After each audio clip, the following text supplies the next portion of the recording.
ọmọ Yorùbá mo ní kẹ́ ẹ lọ dira o ẹ múra lẹ̀ torí ogun ń bọ̀ wọ́n sì ní ó ń bọ̀ báyìí àwọn làádẹ́ẹ̀dẹ́ torí lọ́wọ́lọ́wọ́ bá a ti ń bá yín sọ̀rọ̀ yìí àwọn àgbààgbà Haúsá Fúlàní wọ́n ti dìkílẹ̀ ogun fúdìí èyí wọ́n ní kí gbogbo àwọn èèyàn àwọn máa padà bọ̀ wálé ẹ gbọ́ ẹ farabalẹ̀ máa bá mi bọ̀ lórí ètò wọ́n ní látàrí ọ̀rọ̀ tí olóyè Sunday Adéyẹmọ sọ àti gbogbo àwọn èèyàn pé tó táwọn ọmọ Ìgbò náà sì yarí wípé ọyá ìjọ méjìlá fún yín ọyá ìjọ mẹ́tàlá fún yín ọyá wọ́n ní gbogbo ohun tó ń pè ní South West àti South South kí gbogbo àwọn ọmọ àwọn tó bá wà nílẹ̀ Ìgbò kí wọ́n máa bọ̀ wálé tó bá wà nílẹ̀ Yorùbá kí wọ́n wá kí ni wọ́n ń bọ̀ wá ṣe wọ́n náà wọ́n ń bọ̀ wá múra ogun ni kí wọ́n lè bá àtún padà wá ni mo ṣe ń sọ fún yín pé a lè finá sórí òrùlé ká máa sùn ẹ gbọ́ iná ò ṣeé fi sórí òrùlé kẹ́ ẹ máa sùn gbogbo ẹ̀yin lọ́balọ́ba ọ̀rọ̀ kan yín ẹ farabalẹ̀ wọ́n tú àṣírí àwọn ọba wọ́n bẹ̀rẹ̀ sí ní nawọ́ sáwọn ọba mú báyìí pé tó àyàfi táwọn ọba yìí ọba ṣe báyìí àwọn ọba míì ẹ gbọ́rọ̀ wọn lẹ́nu wọn báyìí ẹ fẹ́ lè kódà tọ́ba wà ń tòsí yín ẹ mú ògúnlùntù àtòkò ẹ bẹ̀rẹ̀ sí ní jù sí kábíyèsí ọ̀dọ̀ yín bẹ́ẹ̀ làwọn àgbààgbà kan nílẹ̀ Yorùbá àti ilẹ̀ Ìgbò àmọ́ tí Ìgbò ọ̀kan wá torí wọ́n ní tí àṣù bá pé tààrẹ ni là á já eléyìí tó kàn wá òun nílẹ̀ Yorùbá tiwa wípé tó igi àtòlúgbò ògbóǹta olùgbòòrò wípé nítorí kíni torí wípé àwọn ará bíi wọ́n ti ṣetán láti kọjú ìjà dá ìran Yorùbá ẹ máa bọ̀ ẹ jẹ́ n kọ́kọ́ gbé yín débẹ̀ ẹ jẹ́ n kọ́kọ́ kẹ́ ẹ kọ́kọ́ gbọ́ bí wọ́n ti kọ̀wé yìí ní lẹ́tà ńlá èyí tí wọ́n kọ sí Bọ́lá Ahmed Tinubu àti gbogbo ìjọba Nàìjíríà pé lọ́wọ́ tá a wà yìí káwọn ọmọ àwọn máa bọ̀ kí wọ́n kò ní gbogbo ilẹ̀ bí tí wọ́n bá wà tọ́jọ́ mọ́ ilẹ̀ Yorùbá ní kíákíá kí wọ́n tètè máa padà bọ̀ wálé return to the north now northern elders youth other Fulani herdsmen ẹ máa padà bọ̀ wálé àwọn aṣíwájú ní Òkè Ọya ti pariwo síta fún gbogbo àwọn èèyàn wọn pé kán máa bọ̀ wálé o kán wá múra ogun torí pé wọ́n ní a gbọ́dọ̀ pín ni pé tá a bá fẹ́ ogun tí Bọ́lá Tinubu ó bá fẹ́ ogun tí ó bá fẹ́ wàhálà kó tètè jẹ́ káwọn èèyàn wọn kí wọ́n máa padà bọ̀ kí wọ́n wá gbà wá ṣe ṣọ àpérò lórí ibo là ń lọ gangan ẹ jẹ́ n sáré kà á síwájú fún yín member of the Northern Elder Forums and the coalition of northern groups has asked Fulani herdsmen to leave the south part of Nigeria that they said the herdsmen should return to the north when their herdsmen safe and that of their property could be guaranteed. wọ́n ní tó nígbà tí Fúlàní àwọn ọmọ Ìgbò ní kẹ́ ẹ kúrò lọ́dọ̀ àwọn tí Yorùbá ní lá ẹ kúrò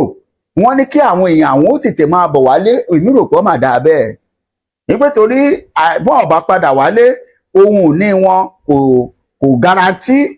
ìyẹn ni pé kò sí ààbò lórí ẹ̀mí àti dúkìá wọn fúdìí èyí kí wọn ó tètè eré tètè ń tekọ agége abiyamọ ìgbọ́ ikú ọmọ ẹ̀kọ́ má tajú wéré kí wọ́n máa sáré bọ̀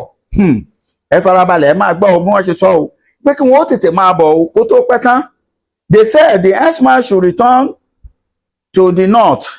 where their herdsmen's safety and that of their property could be guaranteed. The northern elders and the youth said they were worried that some northern leaders had allegedly openly threatened war against the Fulani herdsmen. They claimed that this reason all the herdsmen from the north living in south should return home now before it's too late. Because your life cannot be guaranteed there,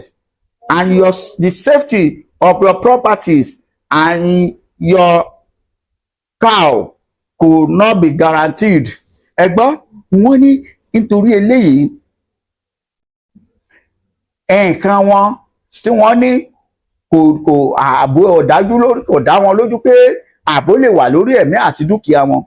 Fúdí èyí kí wọ́n tètè kí wọ́n túlẹ̀ lẹ́sẹ̀kẹsẹ̀ kí wọ́n mọ̀ sọ́rí bọ̀. They claim that for the reason of all these men from the north living in the south to return home, recall that controversial Ruga policies suspended by the federal government generated furious reaction, with the northern leader rejecting it, southern leader rejecting it. Bẹ́ẹ̀ ni nígbà tẹ́ ẹnì kan fún wọn ní Ruga, ìyẹn ni pé kí wọ́n máa fi ibi tí wọ́n máa dẹrọ jáko tí wọ́n sì láì ẹni tá àti ìfún ní tí ò tí ì jókòó tó ń nẹsẹ̀ ṣé ò ní ṣubú, ọmọ tí ò tí ì rákòrò tó lóun fẹ́ rìn ṣé ò ní àti ìfún wọn níbi tí wọ́n ó ti máa dáko. Lọ́dọ̀ wa ó ti di pé wọ́n ti ń pa àwọn èèyàn wa, àwọn àgbẹ̀ wọn ò ráyè roko mọ́. The southern leader has hoped that it was wrong for the federal government to take people land by force and give it to the herdsmen who are operating personal business. Yes, lóòótọ́ ni àwọn bàbá wa ti sọ, àwọn gómìnà kọ̀ọ̀kan ti sọ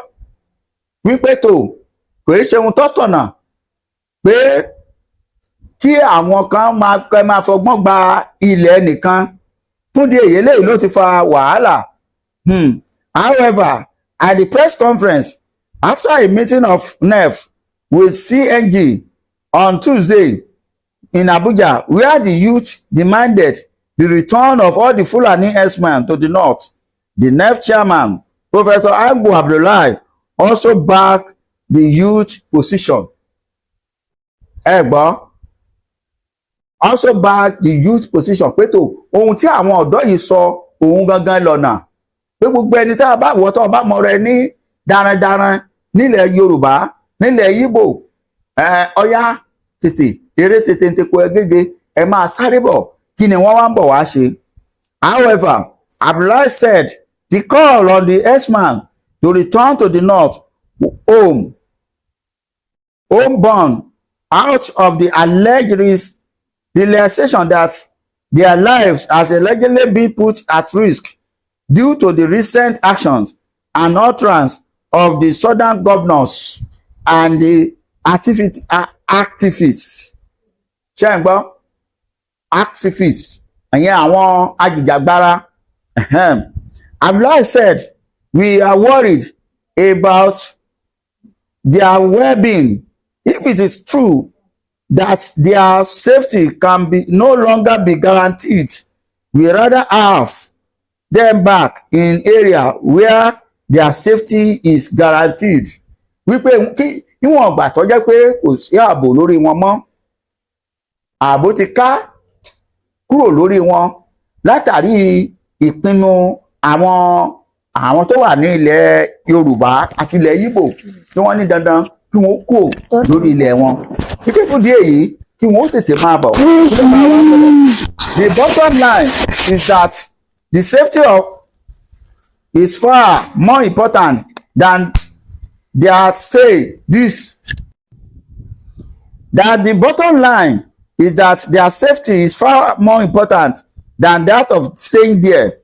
This is a country where all wish to keep together, but not at the expense of their sections. Abdullahi, who is a former vice chancellor of the Ahmadu Bello University Zaria, Kaduna State, also called for the establishment of judicial inquiry that will be saddled with responsibility of determining the guarantors of loss of property by herdsmen and the farmers. This serves to be done now. Ẹ gbọ́, ẹ rí àwọn ọ̀daràn mọ́ràn eégún afọ́kẹ́kẹ́ òun tún béèrè wípé kí wọ́n lọ wádìí àwọn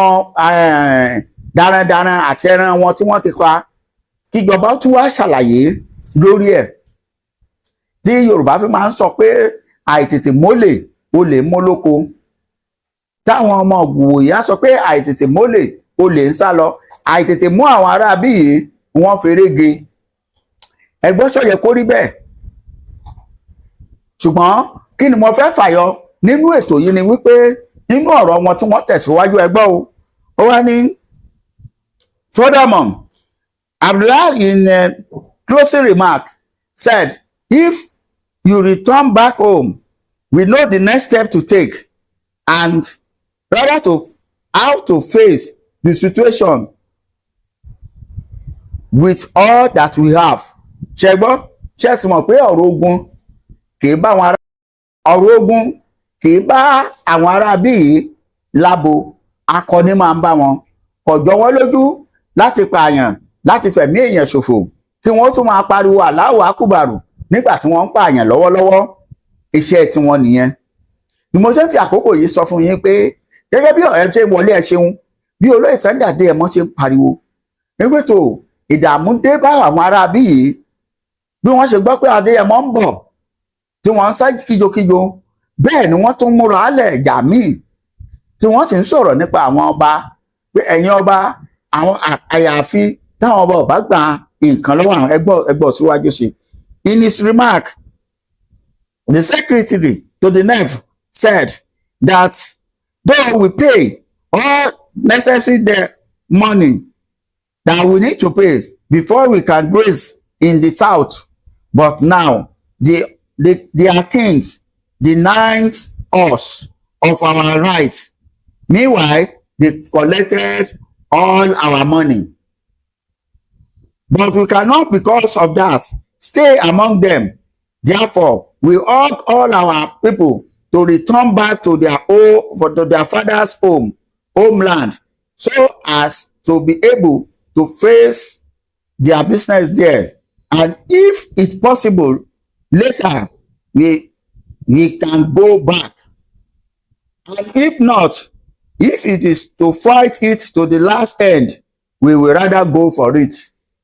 Sọ́tán, ọmọ Yorùbá, ṣe ti gbọ́ ọ̀rọ̀ àwọn ọba yín, ẹ ti gbọ́rọ̀ àwọn ọba wa míì, àwọn baálẹ̀, àwọn olórí ilé tí wọ́n gbàbọ̀dè tí wọ́n ń kó wọn sábẹ́. Mo ti wí fún yín pé ẹ jẹ kálámáàsì ìyà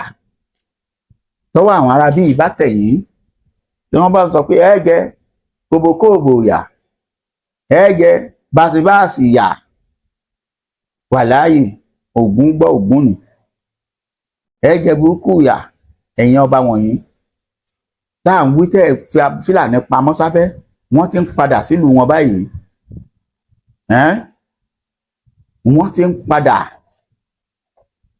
sílùú wọn lọ́gán báyìí tí wọ́n ti ń lọ múra àjà. Mo mọ̀ pé lọ́dọ̀ yín ni ó ti bẹ̀rẹ̀ torí wọ́n wàá béèrè owó tẹ́ gbà lọ́wọ́ wọn, wọ́n á wá béèrè màálùú wọn tẹ́ gbà tẹ́ fi ṣègbéyàwó fáwọn ọmọ yín, tẹ́ fi ṣe birthday, tẹ́ fi ṣe correlation, gbogbo ẹ̀ lẹ́ ṣàlàyé. Ẹni bá ti jẹ gbì náà ni ó kú gbì, ẹni tí ó bá jẹ gbì ò lè kú gbì. Bàbá mi Bánjí Akíntóyè ti ní ẹni bá jẹ gbèsè inú yín ní ọ̀sán, owó tí ìran Yorùbá ọ̀sán kò ní bá anybody san. Ààrẹ jù báyìí lọ á tún pàdé. Ẹ ṣé mo dúpẹ́, ó dàbọ̀.